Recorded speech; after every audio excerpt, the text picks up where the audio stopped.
Olá, amigos. Sejam bem-vindos de volta a mais um episódio do podcast Mitos da Gestão.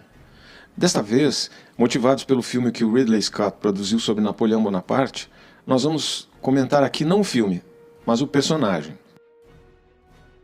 O escritor francês François-René de Chateaubriand, em seu livro Memórias de Além da Tumba, que relata a história da França no período de 1768 a 1800 e que era um contemporâneo de Napoleão, escreveu: Bonaparte não é grande pelas suas palavras, pelos seus discursos, pelos seus escritos, pelo amor de liberdades que ele nunca teve. Ele tem esse tamanho por ter criado um governo regular, um conjunto de leis, tribunais de justiça, escolas, uma administração forte, ativa e inteligente. Ele é grande por ter trazido de volta a ordem para a França em meio ao caos. Ele é grande, sobretudo, por ter se criado sozinho, por ter conseguido, sem outra autoridade senão a de seu gênio, ser obedecido por 36 milhões de súditos. Ter cumprido 10 anos de tantas maravilhas que ainda hoje nós temos dificuldade em compreender. Napoleão Bonaparte foi uma das mentes militares mais bem-sucedidas que já percorreu os campos de batalha. Ele ainda é visto como um líder que revolucionou a guerra e a estratégia militar.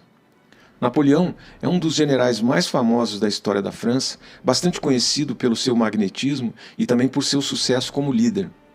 Mas ele não era apenas um grande líder nos campos de batalha. Ele também era muito querido e sempre parecia querer o que era melhor para o seu país, embora também sempre parecesse muito ganancioso e insaciável naquilo que ele desejava para si e para o seu país.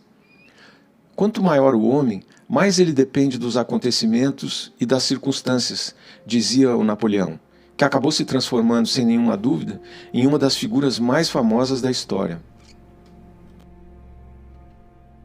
Napoleão perdeu seu pai quando tinha apenas 15 anos, de modo que ele acabou assumindo a responsabilidade pela sua família, que era um fardo bastante pesado para um garoto naquela época difícil.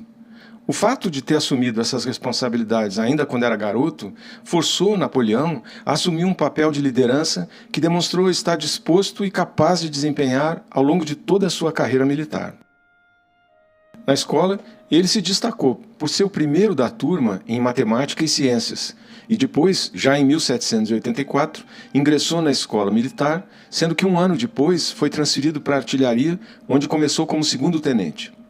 Ele subiu na hierarquia até o momento em que deu um golpe em 1799, tornando-se o primeiro cônsul da França com poder quase absoluto. Na época, havia apenas duas instituições legislativas. A primeira era o Tribunat e a segunda o Corpo Legislativo. Mas a verdade é que Napoleão, como primeiro cônsul, tinha todo o poder. E em 1804, ele deu um passo adiante ao tornar-se imperador da França.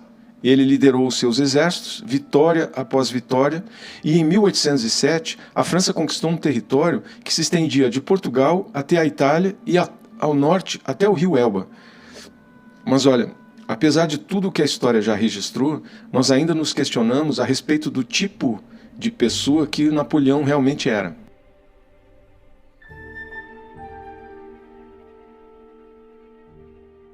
Se examinarmos por que, tanto tempo depois da sua morte, ainda estamos tão interessados nas realizações formidáveis de Napoleão e na sua igualmente grande queda, podemos perceber que parte da resposta deve estar na sua personalidade. O que havia em seu caráter que o levou de uma ilha como a Córcega ao centro do poder na França? O que havia na sua natureza que lhe permitiu tomar o poder na França e depois projetá-lo por toda a Europa? E por que é que, apesar da derrota e de todas as atrocidades que ainda hoje aparecem associadas ao seu nome, e olha, entre essas atrocidades estão milhares de escravos, milhares de mortos, mesmo assim, a sua personalidade permaneceu tão influente sobre a imaginação, tanto dos seus admiradores quanto dos seus detratores? Estas são questões que podem ser difíceis de responder, sobretudo devido ao desafio que é separar a personalidade de Napoleão das suas funções públicas e dos seus compromissos.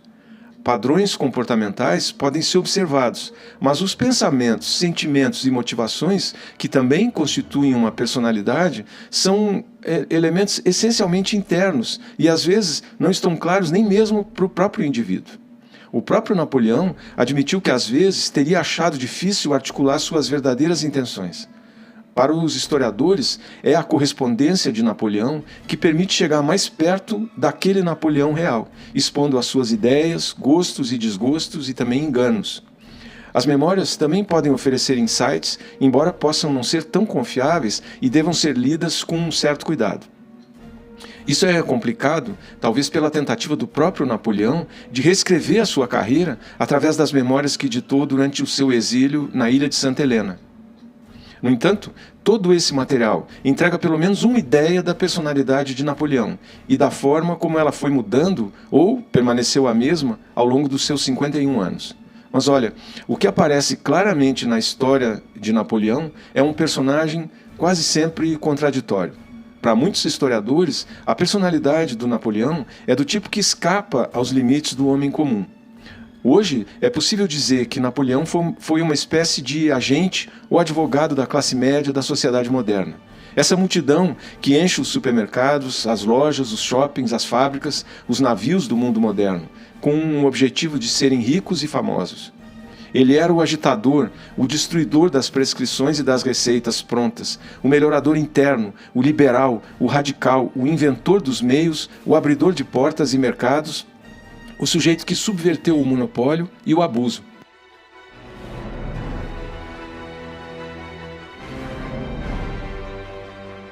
É óbvio que os ricos e os aristocratas não gostavam dele. Londres, Roma e Viena, centros de tradição e genealogia, se opunham diretamente a Napoleão. Ele tinha as virtudes e os vícios da massa de eleitores. Mas como toda imagem muito brilhante, essa aqui também tem um outro lado, porque nessa busca pela riqueza, muitas vezes o que acontece é uma quebra ou uma fragilização dos sentimentos. E é inevitável que encontremos o mesmo fato na história deste campeão, que se dedicou simplesmente a uma carreira brilhante, sem ter para si qualquer regra ou escrúpulo quanto aos meios que deveria utilizar para isso. Bonaparte acabou sendo o maior ídolo dos homens comuns exatamente porque tinha as qualidades e poderes dos homens comuns. Sua figura e suas ações inspiravam confiança e vigor pela extraordinária coerência. Ele era firme, seguro, abnegado, sacrificando tudo, dinheiro, tropas, generais e a sua própria segurança também, pelo seu objetivo. Dizia ele que os incidentes não deveriam governar a política, mas a política, sim, deveria governar os incidentes. Napoleão Bonaparte.